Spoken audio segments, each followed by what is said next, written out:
Good afternoon, everybody. I always feel weird saying good afternoon at 12 o'clock on the dot mark. I don't know about you.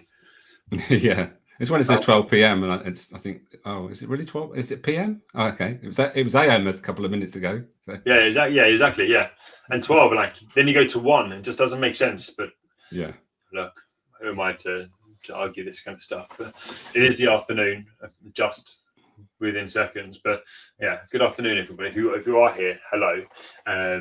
Yeah, you get the joys of listening to me ramble for the next 90 seconds whilst I try and fill time because it's uncomfortable sitting here in silence. But I am here with Mark. Mark, please help me fill the space a little bit. Well, we just done an interesting chat, haven't we, about energies and all that sort of stuff, and the work we do and how we help our clients. So yeah, it's fulfilling work, isn't it? When people have got stuck in some way, and we can help them pass that stuckness. Yeah, exactly. Give them a way of overcoming wherever they hit that barrier. Yeah, 100%. Yeah, it is fulfilling, and it's nice for me. I love people, right, and relationships. So actually, part of what I enjoy out of that is enjoyment, getting that part back for me. I have two kind of businesses or two sides. It's like I do the PT stuff as well, and I find that is very much like it can drain energy, but for the most part, it gives you energy because ultimately you're just having these really great conversations, and it's like non-focus time as well, right? So yeah. Physical energy is a weird thing because you have to expel it to gain it in a way. And like I've been to the gym this morning and now I'm full of energy. When you think I've used a lot of energy, I'd be depleted, but it's the opposite, which is a strange concept, really. Yeah, it really is. Yeah, I like where you put it as well. Physical energy is you have to use it to gain it. I love that. Look, let's get going. We're 2 minutes in. Hello, everybody. If you are here, please say hello. And if you have any questions for Mark, please do add them to the comments. Because your questions will be better than mine for sure, because I'll be focused and want an answer to something.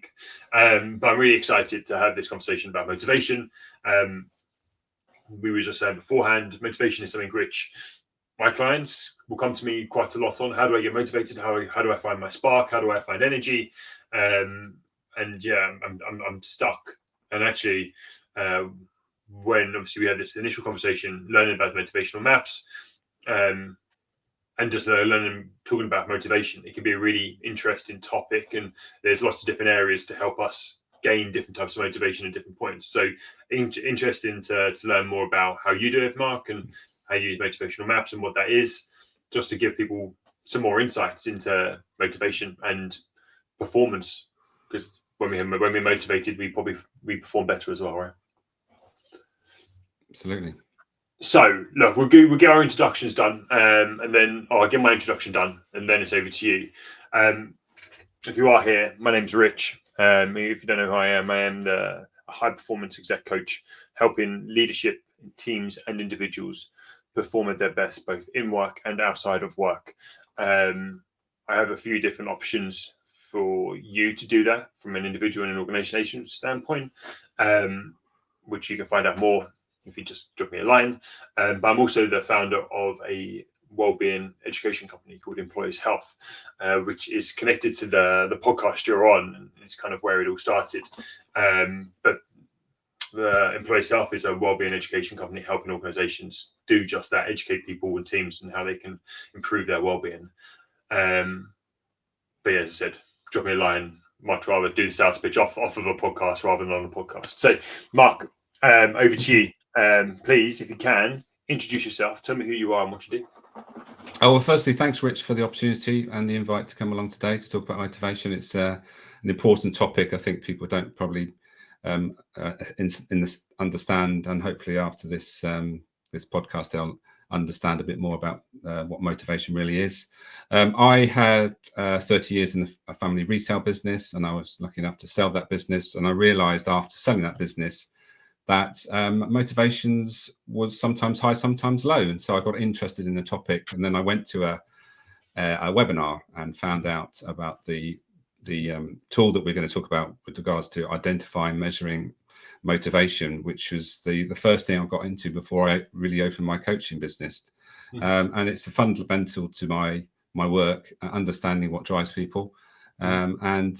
Since that initial sort of start off, I've now I created the Reluctant Leader Academy because I was a reluctant leader. I got to that position in my business where I was managing people most of the time. Didn't really want to. I wasn't motivated by it. And then I wrote a book in lockdown, which I call Motivated, where I talk about the 7 steps to get the measure of your business, and there's fundamental motivational bits in that book as well. So it's motivation is what I talk about most of the time. I do other things, but motivation is key to most of what I do. Yeah, I love it. It's a great place to start. And so my question to start with is, what is motivation? Well, the simple way to think about motivation is it's the reason why we do something. So if you break it down, it's I can't remember what the term is. So motivation is, there's 2 words, motive and action. So the motive is the reason, the action is the thing that we do because of it. And some people get a bit confused because with inspiration and motivation, what's the difference? So the way I describe the difference is we can get inspired by anyone. But motivation comes from within. It's our reason. So can anybody really motivate us? Can they give us a reason? I think that's quite difficult. So yes, we can be inspired, but actually motivation is something that comes from within, and understanding what drives us is key. Yeah, I love that. I've just written that down: motive and action, reason to do something, and then there's something you do. I love that. Okay, and so you've got this tool which you help people understand their own motivation. Can you introduce motivational maps?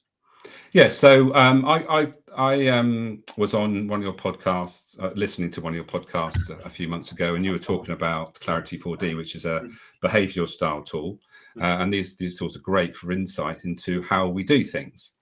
The motivational maps is different in that it talks about the why. It's the why we do things. So there's quite that both have really strong reasons to be used, understanding how we do something and then understanding why. So motivational maps basically makes us understand what it is that gets us out of bed in the morning, our reason to do what we do, and most importantly, it gives us an idea of where we are currently with our motivation, because it gives us a score with regard to our fulfillment levels for all our motivators. So once you have that, you can then make clearer decisions. And let's face it, when you're coaching anybody, whether it's an individual team, what they really want more than anything is clarity. They want clarity with regards to why are we doing this and what's the outcome I can expect. And so the more you can give them with regards to, well, this is our starting point, this is why we're doing it, and that's where we're going towards. That helps people realize, actually, I know where I'm going. And motivational maps is a great description of what it does, because what does a map give you? It gives you a direction. And a map is the direction, gives you your direction. And once you see your map, you can decide, well, actually, that's not the direction I want to go. And you can change motivations, because motivations have the 3 things that affect our motivations. It's our past, our present circumstances, and our future expectations. So with motivation, one of the difference between a motivational map and a psychometric is, once you've done the psychometric, in most cases, you don't really need to do another one, because you now know your preferred style, whereas motivations will change. And so if things are changing, then you need to sort of check in quite regularly, and particularly with the type of clients I work with, business owners, because they can start a business with certain motivators, and as time goes by, the motivations change because the circumstances are changing, the things they've experienced, and their aspirations are changing, so motivations are changing with them. And so it's important to keep up with those changes and adapt to them. Yeah, that's really interesting. I want to pick on that 3 elements of motivation and dive into it a little bit more, if you can. Yeah, sure. So if we think about past, present, and future, so what is our past? Our past, the influence our past has is basically everything up until this point. So the things that we've experienced, the way we've been brought up. So this is very much connected to our personality. So that is the sort of drive that's sort of the influence behind the past. Then we have the present circumstances. So present circumstances can, stay stable for a long time, or they can change. So our motivation can change with regards to a change in circumstances. So if, one day our house burnt down, then, without doubt, that is going to have an effect on our motivations, because, things are going on that we need to deal with, and the things we want and need have changed.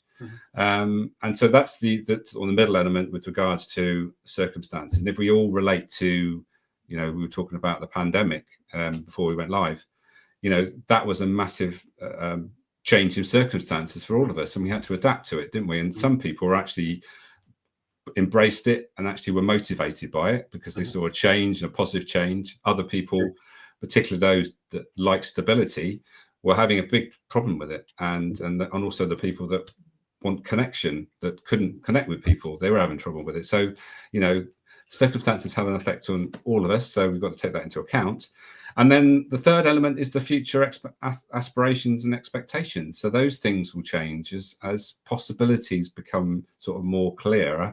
Then we think, well, I can do that. I didn't have that in my plan when I started my business, but now that I'm up and running, I've got different things I want to do. There's different things that I want to make sure that I'm sort of delivering for the business. And actually my role in the business, I want it to be different than I envisaged when I started the business. And that tends to be around, more freedom, because that's sort of a motivator that towards the end of our career becomes more and more important, because we want to make our own choices and do the things that we want to do. Not to say that we can't have that early on in our career, but mostly it tends to be more towards the end of that sort of business or the career cycle.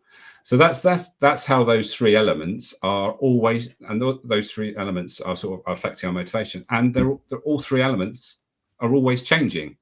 So that's why motivations change, because they can subtly change, but sometimes they can have can dramatically change from in quite a short space of time. So it's important to keep checking in with it. Yeah. And as you said, I was going to ask, is one more important than the other? But I guess it comes down to situation and individual.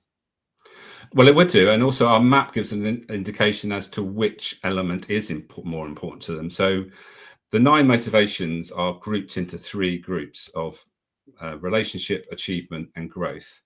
So if you find someone has a particularly strong cluster around relationships, then they tend to be quite sort of past focused. It's just those that are more achievement focused are more present day achievement focused, and then the growth focused, more growth focused maps indicate that people are more focused on their future and moving towards what they want in the future, as opposed to what they've already got now. Yeah. And I can even see that playing out. My brain's gone to exercise, and because motivation for me for a long time is about making change for people. So I want to go to exercise, the one topic which I think for some reason really resonates with me, with the amount of backlash I get. I'm not motivated to go to the gym. I'm not motivated to stick to my diet. Yeah, those kind of things. But I can see how actually all 3 can be relevant in some situations. And I look at it and go, okay, the past is, I'm not happy with how I've lived my past, or the way that past has played out, the kind of person I was, identity maybe. I'm in this situation where I am now, and I'm not happy with that, and that I want to make a change. And this is what I see myself in the future to be. And actually, that's the motivator. I say wrong word. There's a change that I want to make, and that's the person I want to be later on. So each element I can see playing as a motivator for that change, to get to the gym, to maybe stick to your nutrition. But I guess the key part is recognizing and using them. How would you use those things in that scenario? Well, as you say, it's an interesting concept. Is how do you get people to stick to something that they know they need to do? So I mean, the classic example: people join the gym in January and then go once or twice and then carry on playing, but they don't go. So I think the important thing is you've got to go back to the reason why you want to do something. And so the reason being that, so to give an example, if you are going to be standing on stage in front of a lot of people, your motivation to go to the gym is that I want to look as best I can in front of all those people. So it's the connection to, you know, how you want to feel. It's not necessarily how people are going to judge you, but more about, I'm going to stand on that stage and I'm going to feel the best I can because I know I put the work in and I'm looking the best I can for, you know, for the person I want to be. And so I think motivations in that respect, and particularly with the physical motivation to do things, is thinking about the outcome. Why am I doing this? Why am I going to go to the gym? Because there'll be motivation to get you started, but I think going to the gym is more about getting it into your daily sort of habits, isn't it? And making it part of who you are. So it's like, I am a person that goes to the gym 3 times a week. That is the person I am. And if I don't go, then, you know, I know that there's a downside. So motivation has an element, but ultimately it helps us to get it started. But we all know that it's not just about motivation. It's determination and keeping an eye on why I'm doing it is the important part, I think. Yeah, I just want to add this and get your thoughts on it, because I really enjoyed the way you put that, because it talks about the importance of goals and maybe even putting a thing in place to achieve, so rather than just a goal of a weight, the standing on stage concept of actually something where you have to go and be at a certain point by a certain point, this element of kind of a SMART goal rather than just I'd like to be 10 kilos lighter, right? There's actually a thing which is going to potentially for future motivate you. I can see how that would work for like maybe a marathon. Like it is something in the future which you have to go and do, and so the exercise there is going to be a part. Well, what I like to think about with regards to motivation is the reward that we really want at the end. And each of the 9 motivations, which we can come on to what they are in a while, but each motivation has a clear set of sort of rewards that are linked to it. And once you think about those things, so let's think about money. Okay, so that's the simple. Most people understand the concept of money. So if you're driven by money and material satisfaction, then it's sort of easy to measure, isn't it? And you know what sort of reward you want. So if you're working towards a financial goal, but sometimes the important thing is to reward yourself on the journey, because you're not suddenly going to jump from A to B. You're going to need steps. So someone that's driven by material satisfaction, rather than just focusing on the outcome or the end goal of maybe a financial reward, is to have stepping stones of financial or material satisfaction that comes along. So small rewards to say, I've achieved, I've done this, I've done that, I've done this, and that's all in the right direction to what I ultimately want to achieve. So, you know, I'm sure in your, you know, when you're talking to clients about their goals, is that sometimes we have to break it down into manageable steps, because sometimes if you just focus on the future too much and not thinking about the day to day and rewarding yourself for doing the things day to day, then that becomes difficult and too difficult, and that's why people give up. And I think that's a lot of the reason why people stop going to the gym, because first of all they don't see any change. They've been going for maybe 3 or 4 or 5 times. They don't see any different. They're not feeling any different. They're just dragging themselves out of bed to go or whatever it is, and giving up other things that they might prefer to do. They don't see it quick enough. So the important thing is to reward yourself in the way that you know you're going to appreciate. And if money is the thing, then money. But sometimes if freedom is, then give yourself a break. If freedom is one of your top motivators, then reward yourself with a bit of time off or something like that. So that's the key. The reward strategy is the key. Yeah, I love that. And I really want to explore those 9 things and the rewards afterwards. I have one question about this past present thing, because I can really understand it and see it from a future and maybe even a present standpoint. But whenever you can help me understand it from a past in regards to a reward, you use relationship, you use a relationship focused person. Can you just elaborate or give me an example? The best example is to talk about what you know about, and that's Clarity 4D, isn't it? You know how that works. So, so it's, if you think about behaviors, that's essentially who we are, and our personality. And so our personality will give us certain ways of doing things that motivate us. Yeah. So it's more about the how rather than the why in many respects. So that's how our personality or our past, I mean, it follows us around. So you mean tomorrow this podcast will be in the past, won't it?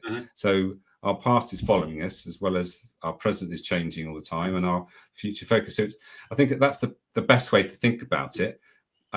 Up to this point, we are a combination of the things that we've experienced, and so that's going to be the thing that's going to affect how our past influences our motivations. Okay, so it's an influence on rather than a motivator for. But we all have all these elements going on, so it wouldn't be just that. But you might come across people that are particularly focused on their personality and driven from the relationship point of view, as opposed to the achievement or the growth. And so it's about where your focus is. And if you're focused on relationships, it tends to be you're more about what's already happened to you. With regards to achievement, it's about the things that are in front of you and you're trying to achieve. And the growth is about, what does the future look like? What am I moving towards? Yeah, I think. And there's also a speed factor as well. So people that are growth motivated tend to be more quick to make decisions, and they're moving in that direction quite quickly. Whereas the relationship focused individuals are more, take a little bit more time. They take decisions slower. One of the things we look at when we get a team motivational profile is how adaptable they are to change. And so that's quite important, because as we know in the workplace, it's one thing that's almost certain these days, is that there's always going to be change going on. So if you've got a team that is, not particularly friendly towards change, then you've got to manage them in a way that you've got to sell the concept, make sure they know the reason why they're doing it, and all those sort of things. So, that's how leadership can be a lot easier when you understand the dynamics of the motivations in your team. Yeah, I agree there, 100%. So let's get into this map and these 9 areas. So yeah, over to you. Okay, so the 9 motivations, they're grouped, as I said, into 3 groups: relationship, achievement, and growth. The 3 relationship motivators are the defender, which is about stability and predictability. Can you also add the reward? Sorry, whether you're just about to do that. But so the defender likes stability, so they like things to be regular and expected, and they don't like things to be particularly thrown on them at the last minute. They like to plan things out. The friend comes to work for connection and belonging. So a reward for them is to make their work social and the ability to connect to other people. The star is the final relationship motivator, and that's recognition. And the reward for somebody that's star is to be put in the limelight, so they get noticed. Essentially, that's what they want. But so I feel like I'm very much a relationship person. Okay. Well, you might think once I go through the other 6 motivators, you might think, well, all these are relevant, and the important thing is to put them in the right order for you. Yeah, so, true. So moving on to the 3 achievement motivators, there's the director. The director wants to be in charge and be responsible. So what do they want? Well, they want responsibility. Give them things that they're responsible for. That's their reward. The builder is the money driver, the people that are driven by material satisfaction and money. So their reward is not just to give them money, but give them an opportunity to maybe get bonuses and those sort of things that they can work towards. And as I say to anybody that's high builder, when I've seen their map, is there's 2 things that businesses will pay for, and that's expertise or responsibility. and their map will indicate which one of them would be more preferable for them. And then the third achievement motivator is the expert, and the expert likes to learn and have a deep knowledge of what they do. So the reward they want is opportunities to learn, put them on courses and opportunities to learn, anything like that gives them the opportunities to deepen their knowledge. And then the three growth motivators, the spirit, mentioned this one already. The spirit is about freedom, autonomy. So a spirit doesn't want to be managed. They want to be able to set their own sort of agenda as such. They want to be clear about the outcome that they're working towards, but they don't really want to be managed with regard to how it's done. So give them as much space and ability to manage their time as possible. The creator is all about innovation and bringing in new ideas. And as we know, businesses need, there's two things, as Peter Drucker said, that make money for businesses, and that's one is marketing and the other is innovation. So creators like innovation, new ideas, bringing things in. It's one of my top motivators. So I like new ideas and making the new technology work within a business environment. And creators, the reward they want is opportunities to innovate and bring new ideas into a business. And then finally, the searcher. The searcher is the drive to make a difference and do something that's purposeful. So what does the searcher, the reward they want more than anything is good, clear feedback with regards to the difference they make. So I don't think pretty much all of us are lacking in the feedback we need. So in the workplace, searchers are the ones that particularly want the feedback to understand the difference that they make. Why do they do what they do? And so that's key for their line manager to know that they need plenty of good quality feedback with regards to how they're doing and the difference that they make. I love that. What are is it top 3, top 5? How do you? So the map basically puts the 9 motivations in order from most important down to the least important. And we then focus on the top 3 in the map. Sometimes we need to focus a little bit more than that because there might be scores that are quite close. And so we might extend it to the top 4, even sometimes the top 5. That's not typical, but always the top 3.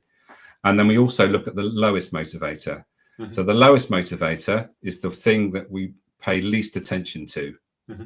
And again, I'm sure in your work, sometimes the thing we pay least attention to is our Achilles heel, the thing that's tripping us up. So it can be a key insight with regards to what do I need to do more of that I'm not focused on at the moment because it's not motivating me. Because sometimes you need to do those things, because especially with running a business. So a typical example would be maybe the star motivator being the lowest with a business owner. So the star wants recognition and being noticed. So the thing you want at least is to be noticed, and you're trying to run a business. How does that sort of, with regards to behaviors, are you actually showing up? Are you promoting yourself? Essentially, are you marketing yourself? And going back to the two things that every business needs, it needs marketing and it needs innovation.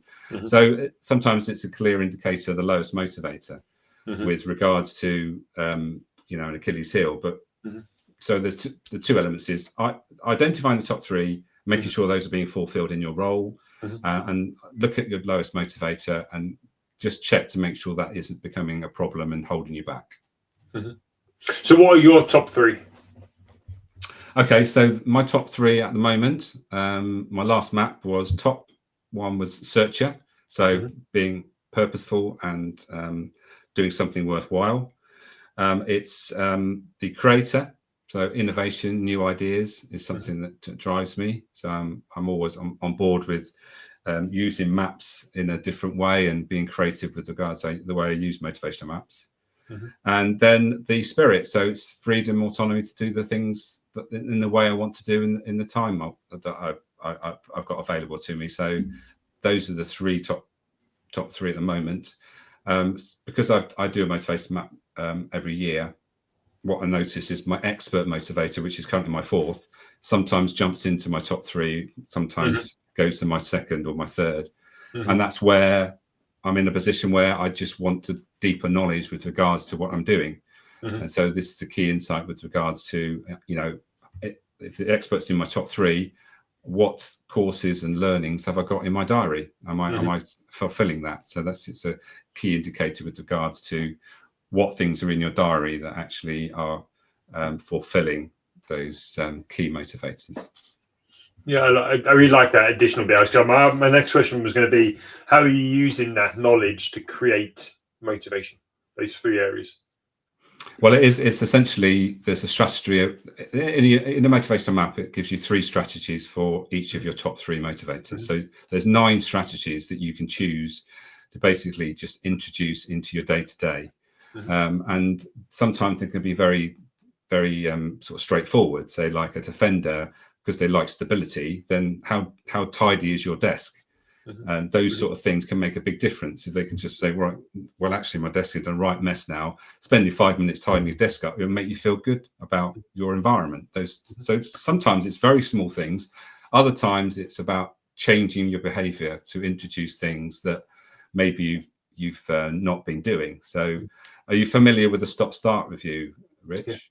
Yeah. The stop-start reviews are perfect with regards to deciding on what you need to start doing, stop doing, do more of, do less of, and also, most importantly, what you need to continue doing.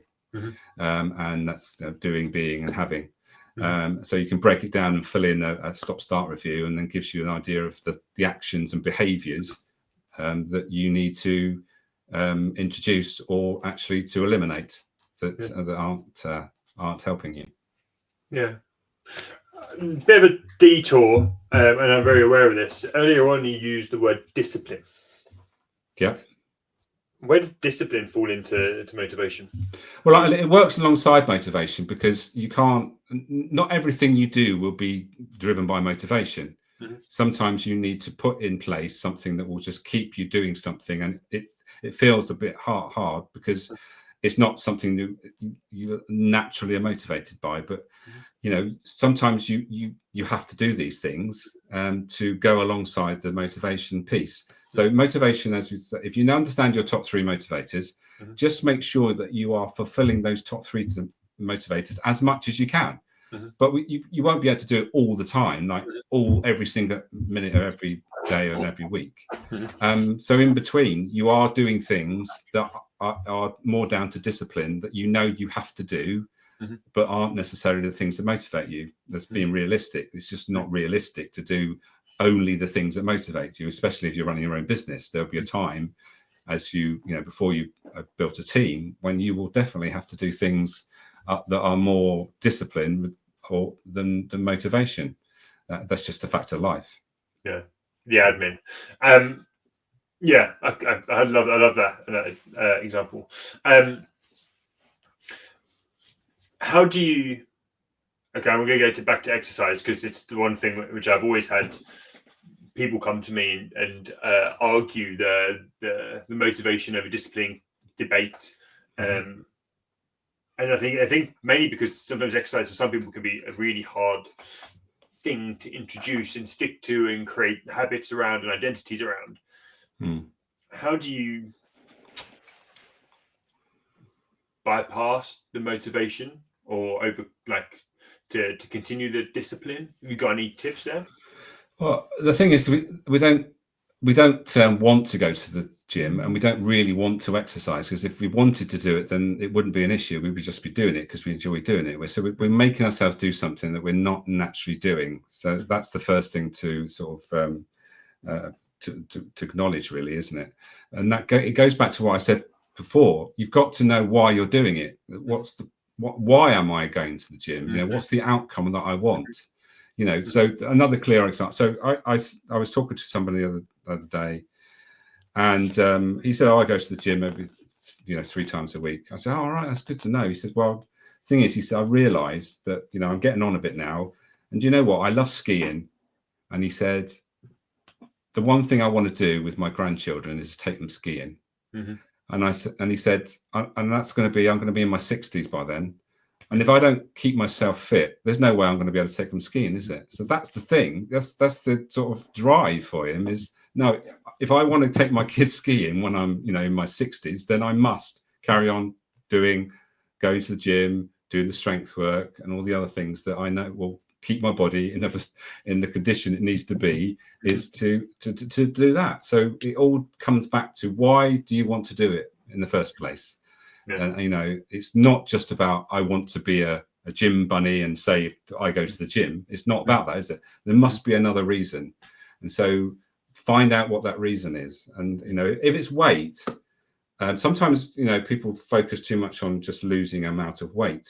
Think of the example I've just given you. Do you want to be the best you can be for your grandchildren, and spend time with them and being able to be a healthy person with them, or do you want to be a burden to them because you're unhealthy and because you're always sick, or so it's almost playing mind games with yourself in many respects. But if you've got a clear vision to the future, and that comes back to now leadership. What's leadership all about? It's about having a vision. Where are you taking people? And where are you taking yourself? So understand what's important to you. And then motivations will help you. It's not the only thing, but it will help you keep you doing the things that you want to do. Yeah, I love that. I really love that example as well, because it resonates with me. I don't have kids yet. When I do, I want to be fitter than them, all the way through their teenage years. That's my kind of motivator, is to be fitter than my kids, and so that's kind of the goal, right? So I can see that motivation. Just one thing that we haven't covered yet, I know we're probably running out of time, but the importance of leadership with regards to understanding motivation. So I've just done, I do this quite often, but what's fresh in my mind, I've just done an exercise with a client and a small team, and identifying their top motivators, and also I've got a tool which identifies preferred leadership styles. And what I found is that his leadership style was not in line with the motivations of his team. So he was more inclined to coach and mentor his team. Well, actually, what came out of the exercise was that delegation is the key leadership style that he needs to use, because he's got a team of spirits. Spirits want freedom and autonomy. So what do they want? They want delegated responsibility, not to tasks, but they want responsibility for outcomes. And so delegation is the key skill, or the key leadership style that he needs to use as much as possible. So that was his key insight, and now he's obviously changing his behavior with regards to that. So it can have a massive effect on the way you feel about leadership, and also going back to clarity, understanding the best way to lead my team, because now I understand their motivations. I can play my part. It's not about taking responsibility for their motivation. It's about playing your part as the leader of the team. I think that's a really nice. I didn't know. I was just about to go into that leadership bit, but I'm glad you jumped in. An awareness as a leader of how your people want to show up and want to work is so important. And it's nice, as you said, like if you can find out what their motivators are, you can see how that's going to benefit you. And I know also when you're leading a team, the biggest mistake you make is that everyone's coming to work for the same things as you come to work for. And so you reward people the way that you want to be rewarded. You might be luckier, that might work, but in most cases, it's probably not quite going to be right. And just by having a bit more clarity with regards to adapting your behavior and style with regards to how you lead your team, and also using the right rewards for your team, can have a massive effect on your own well-being. We haven't really talked about well-being as such, but it's how you feel about yourself, and the more motivated you are going to feel better about yourself. That's without doubt. And what is really leadership all about? It's about a transfer of energy. If I'm feeling good, then that's gonna everyone around me is going to feel better, because there's going to be less negative energy going on. So it has massive effects on how you lead and the way you feel about your leadership. Yeah. I also love the reward. So it's not only just the motivator, it's the reward that they're looking for. So understanding that reward of your people as well. How are they motivated? But what's the reward that they want as well? It takes it slightly deeper into that motivation. Yeah, I mean, again, we haven't really talked about sort of well, internal and external stuff, but I mean, with regards to motivational maps, it only identifies your inner drive. So all the 9 motivations are your inner drive as what you want. Most importantly, when we come to look at a map, is it's more about, when we talk about the top 3 motivators, are they away from or towards? So again, let's give an example of money. So let's say that a map indicates builder as the top motivator in this instance, which is the drive for money and material satisfaction. Is it that they want more money, or is it are they moving away from not having enough? And that, again, in a coaching scenario, is a key thing to establish, because you might think, oh, you just want lots of money, being that you're driven by money, but actually it's not about that. It's actually not having to worry about money. That's the key, and they're moving away from something that they don't want, as opposed to something that they want. And sometimes those away from motivators can be really powerful. And I've seen in motivational maps people that are being really successful, and what they're doing is they're using their away from motivator because they don't want to experience what they've past experience, so they drive away from it to get the thing that they want more of. If you haven't done a motivational maps, because not everybody has, which I know you would love, obviously, to do that for everybody, but if they haven't, what's the kind of question you could be asking your team as a leader? Well, you can use the 9 motivations and put them, print them out and say, well, which ones do you think are your top 3 motivators, and start from that point. But what I know is that, because I do that exercise before I give my clients now their results, I get them to guess, see whether they can actually identify the top 3. And I've only ever had one person get their top 3, but not quite in the same right order, but they've got the top 3 right. So that's a key learning in itself, that it's very difficult to identify your own motivators, because they're all relevant and they're all good, and there's no good or bad motivator. They're all important. But what we're trying to identify at this current time, which ones are most important to you and how are they currently being fulfilled? And if you can't do it easily for yourself, then starting to guess what motivates all those people that you lead in your team, well, that's virtually impossible. And so just talking about motivation, understanding why people come to work, and then just using the 9 motivations and just say, well, which ones do you think are the ones that you want mostly fulfilled in your work on a day-to-day basis? And that's a good starting point for definite, and because you're probably going to get 1, maybe 2 right, but probably not all 3. Yeah. And I also, and then there's the why question afterwards. Why is that your number 1 motivator? And you might understand whether it's to get away, as you said, get away from the financial situation they're in, or to gain more financial situation. So there may be the why question as well. But I think the important thing is what do you do after you got your map results and you understand it? And so just to give an example of somebody who found that their motivations weren't really being well met. They were working as a conveyancing lawyer, and they had completely disconnected from the difference they made. So they didn't think they were making a difference. So I got them to go away and check their feedback they got from every client, and it turns out they do make a big difference, because they're very easy to deal with, they're very responsive, blah blah blah, all these positive things. And then once you've got that feedback, then it's amazing how that just makes you feel differently about your work, and say, well, actually I do make a difference around here. But what this particular person did, because of what they learned from their map, was realize that they were just working in too big an organization. So they decided, I want to do the same type of work, but I want to do it in an environment where I am going to be noticed. And so they went to a smaller law firm, and actually moved house to do that. And so sometimes just by changing your environment can be what you need, doing the same sort of work but in a different environment. Understanding your purpose. So that sounds like, to me, understanding that purpose and the reason why you do your thing, that will give you more joy and probably make your output better, but impacts all parts of life, right? Look, I really enjoyed this, and I know I've got one more question for you in regards to. I know you're, well, as from leadership standpoint, would prefer for us to take away from appraisals and talk about motivational actionable plans. Can you just expand on that for me? Well, the problem with appraisals is that it needs, firstly, the person that is conducting those appraisals to be well trained and know how to conduct them.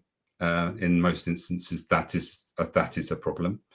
And because of that, then the knock-on effect is that each time that those appraisals come round, they're dreaded as opposed to look forward to. And so when you think to yourself, well, if you haven't got someone that can actually deliver them in the way that they need to be, then think about it in a different way. So a motivational action plan will be very much focused on the individual. What is an appraisal for in the first instance? Surely it should be focused on better performance from that individual. So what would be a better place to start than actually find out what they come to work for? Yeah. So that's why an action plan, motivational action plan, can replace appraisals or can be used in conjunction with appraisals. Understanding, what it is, what's the starting point, why do you come to work, how are we currently fulfilling that within the organisation or team, and then you can then connect that to the aspirations for the individual or the team or the organisation, and make the goal setting around what the individual wants and the organisation or the team wants. Yeah, I love that. Because I think so many people get appraisals wrong, but actually add in the purpose, in the goals, and the success side of things that can make a difference. Mark, thank you for your time. Thank you for your insights. Obviously, people can get in touch with you via LinkedIn, where we're on now. Is there anything else? No, feel free to connect if there's anything that resonates. Motivation, like I say, is really important to all of us. There's no doubt. And think of it in terms of energy. When you are, when you are taking care of your energy, the things that you need, then you're going to be a better place. You're going to feel better, and also that will resonate to all those people that you interact with and manage and lead. Yeah. Wicked, mate. Thank you. Thank you, Peter, for joining us and adding your comment as well. I hope you enjoyed that. For everybody else, see you next week. Go on podcast next week with Sean Miller, talking about coaching, talking about organizational development, which will be really interesting. Mark, I know you'll probably enjoy that one as well. But Mark, thank you again for your time. Thank you for your insights. Thanks for sharing loads of stuff about motivation. Taking some notes, so I'm looking forward to using that. Sorry, I'm going to steal some of it, but I hope you're okay with that. But yeah, no, appreciate it. Yeah, thank you. Thanks for the opportunity. No, wicked. Have a lovely week, and I will speak to you soon. Stay where you are, Mark, as well.